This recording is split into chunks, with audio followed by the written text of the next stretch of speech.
Cukuru cia college, university na cukuru cia kothi cia moko cirĩ ihenya-inĩ rĩa gũkinyaniria mĩtaratara ya gũcokereria kwa mathomo mweri-inĩ wa kenda.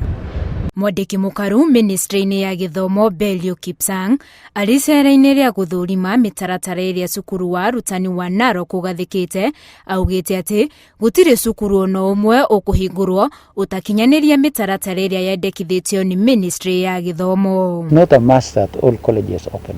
Those who will have been prepared and ready to open will open. Those who will not be ready to open, for sure we shall not allow we shall not expose any of our students. Mamwe ma marĩa no mũhaka cukuru ici hingie nĩ arutwo kwaga gũkimanĩrĩra kĩrathi, kũgĩa na kũndũ kũingĩ gwa gwĩthambĩra moko gatagatĩ ka mangĩ. Aumĩtwo thutha nĩ mbatoni ya anyiti itemi rũhonge-inĩ rwa gĩthomo kaunti-inĩ ya Narok, Kipsang augĩte nĩ akenetio nĩ meharĩrĩria ma cukuru ũyũ, makĩria kuona ũng'etheirwo nĩ thibitarĩ wa Narok, na ũguo arutwo nĩ marĩthũrimagwo mwĩrĩ mahinda kwa mahinda. Each of these colleges will be matched up with an hospital. This one now we have the county hospital just here, so that the county hospital becomes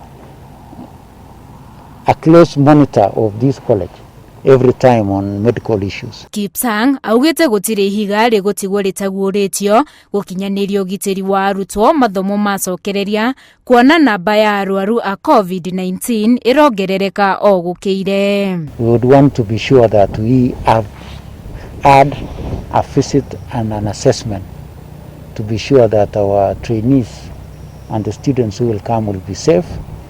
We are all living in this country and we've been seeing the numbers are rising, and therefore we would want to be sure, we would want to be absolutely sure that our students are safe.